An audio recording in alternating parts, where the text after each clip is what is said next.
A game changer is the conclusion of Jurassic World, Fallen Kingdom.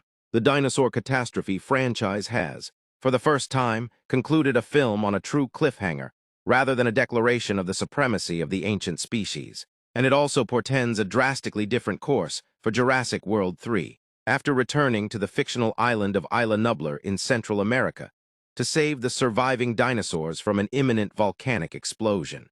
Owen Grady and Claire Deering learn of a mercenary team's covert plans to transport them to the U.S. mainland.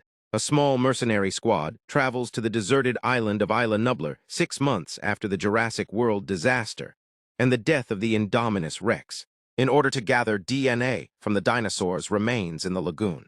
A 2-person crew gathers a sample of bones, and the Mosasaurus eats their submersible. The team is attacked by a Tyrannosaurus, but the survivors manage to flee in a helicopter with the sample. The Mosasaurus enters the open ocean by swimming through the partially open underwater gates. 3 years later, a U.S. Senate committee discusses whether to protect the dinosaurs on Isla Nublar from a volcanic eruption that is about to occur. Dr. Ian Malcolm, a chaotician, testifies that in order to undo John Hammond's incorrect cloning, the dinosaurs should die naturally. To save the animals, Claire Deering, the former operations manager of Jurassic World, founded the Dinosaur Protection Group. Sir Benjamin Lockwood, Hammond's ex-partner, extends an invitation to Claire to visit his home in Northern California, following the Senate's vote against government intervention in the animals' rescue. A plan to move the dinosaurs to a new island sanctuary is disclosed by Lockwood and his assistant, Eli Mills, in order to find the animals, especially Blue, the sole living velociraptor. Claire must restore the park's tracking system to assist in capturing Blue. She enlists the aid of former velociraptor trainer Owen Grady. Claire and Franklin Webb, a former park technician, restart the internet tracking system on Isla Nublar. Blue is pursued and located by Owen, paleoveterinarian Zia Rodriguez, and a mercenary squad under the command of Ken Wheatley. As the confrontation intensifies, Wheatley tranquilizes Owen and Blue is shot. Wheatley takes Zia hostage by force in order to treat Blue, leaving Owen, Claire, and Franklin on the island. The 3 must flee as a huge dinosaur stampede is caused by a volcano eruption. The remaining dinosaurs are abandoned to perish in the eruption while the ship, loaded with caught dinosaurs, departs in order to save Blue's life. The 3 of them sneak onto the ship and assist Zia in transfusing her with Tyrannosaurus blood. In reality, the seized dinosaurs are being brought to the Lockwood estate, where Mills and auctioneer Mr. Eversol are surreptitiously preparing to sell the dinosaurs on the black market, as heard by Lockwood's orphaned granddaughter Macy. Additionally, they will give a sneak peek at Indoraptor, a weaponized transgenic dinosaur that was made by geneticist Dr. Henry Wu, utilizing DNA from Velociraptor and Indominus Rex.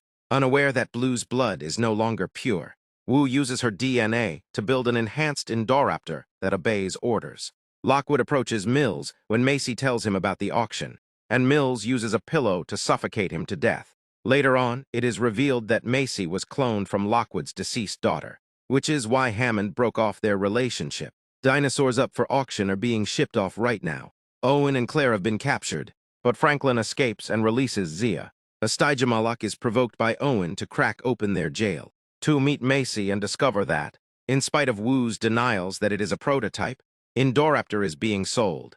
Owen lures the Stygemalloc into the chamber, interrupting the auction.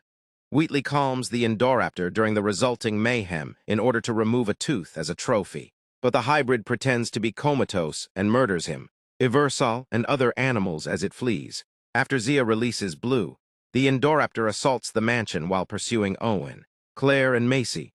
Both creatures fall through a high glass ceiling after a standoff, killing the Indoraptor by impaling him on a ceratopsid skull while leaving Blue uninjured. Claire tries to free the captive dinosaurs when a hydrogen cyanide gas leak threatens them. Despite Owen's objections, Macy opens the cages to rescue them. The Tyrannosaurus eats Mills and crushes the Indominus Rex bone as he tries to flee with it. Blue and the other freed dinosaurs leave the estate grounds, but Owen, Claire, Macy, Zia, and Franklin manage to get away. Dr. Malcolm announces a new Jurassic era in which dinosaurs and humans must cohabit during a recent U.S. Senate session. The released dinosaurs can be seen wandering across the forest and outside of cities in the final scenes. The morality of permitting dinosaurs to live is the subject of both halves of the film Jurassic World, Fallen Kingdom.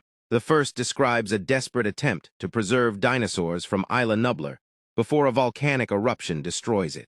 The second shows that the people who are paying for the rescue are just as deadly as Mother Nature, with both real and genetically modified dinosaurs up for auction. However, InGen erred by calling in Claire Deering and Owen Grady, who try to prevent the ferocious, nearly uncontrollable Indoraptor from being released. Naturally, they are successful, with Blue assisting her hybrid relative, and the majority of the antagonists being devoured or otherwise brutally disposed of. Toxic gas is sprayed into the cages, housing the few remaining creatures during all the action.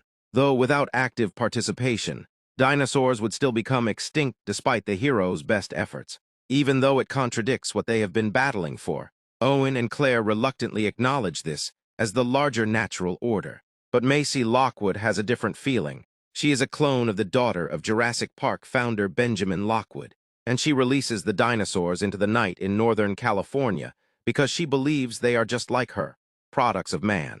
True, but no less worthy of rights. With the floodgates to the dinosaur planet now open, the film concludes with a montage illustrating the effects of Macy's emotional choice. When a T-Rex attacks a zoo, vials of dinosaur DNA are taken away for additional testing after the previously released Mosasaurus attacks surfers. Ian Malcolm says, "Welcome to Jurassic World" as Owen. Claire and Macy spot flying pteranodons over the water.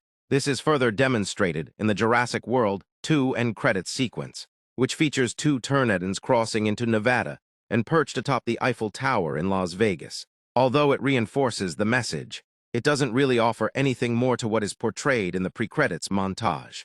The conclusion of Jurassic World Fallen Kingdom basically fulfills the promise hinted at by the franchise's red idling and T-Rex's rampage in San Diego in the Lost World, Jurassic Park. Jurassic World, the restrictions of an island or park are no longer applicable. You could potentially face danger at home.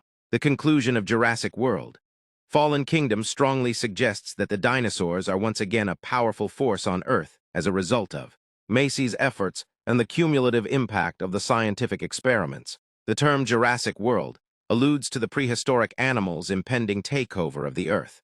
Not the theme park from the first film, but is that what's actually taking place? Although there are just a few dozen animals at most, the dinosaurs that were released from the Lockwood estate are menacing as they all stamped out of a tunnel. Even if they could procreate without hindrance, it wouldn't be a worldwide calamity, as Malcolm implies. The same is true of the dinosaur DNA and cloning potential. Following all of the events, the negative effects of this unrealized potential have been exposed, and it is reasonable to anticipate that sanctions will be implemented. Attacks won't lead to the manufacture of dinosaurs on a large scale. In a logical world, then, these events pose more of an ideological threat than a direct physical one. In one way or another, the theme of every Jurassic film has remained the same. The questions of whether John Hammond's actions were morally right, whether there were any hidden dangers, and how corporate greed would always try to override those concerns were interwoven throughout Jurassic Park's interchangeable wonder and terror at the dinosaurs. Since then, the series has been playing in the same sandbox. Every follow-up has focused on one of these elements and attempted to make the reading longer. For instance, Jurassic World seems to exaggerate the corporate gloom, a recognition of the predicament hinted at in Jurassic Park. It depicted a world numb to the grandeur of dinosaurs and yearning for fresh excitement. Witnessing large corporations continue to play God, produce new species, and endanger the lives of common people in order to make money. Fallen Kingdom focuses more on the next stage of the morality debate, even if it still has a financial component, particularly in the second half. How can you deal with these extinct species and the almost limitless power that comes with the technology that produces them? John Hammond's request for dinosaurs to be left alone in the Lost World. Jurassic Park touched on this, but every element of Jurassic World 2 is geared toward this goal. The story revolves around the unpredictable nature of Mother Nature. Dinosaurs are both feared and adored, and decent people exploit technology for dubious purposes. Our heroes are compelled to rethink their selfless attitude. Villains use long-dead species as common spoils. Misguided individuals are nevertheless conscious of the boundaries. Most importantly, the film's startling conclusion occurs when all of these issues are resolved, and Macy's humanity within the horror is highlighted. With its expansive plot, ambitious sequel plans, And wide-ranging themes, Jurassic World. Fallen Kingdom may have taken on more than it can handle, but it ends on a potentially sobering note. Massive power is perilous, regardless of the motivations behind it, because emotion may be just as uncontrollable as nature.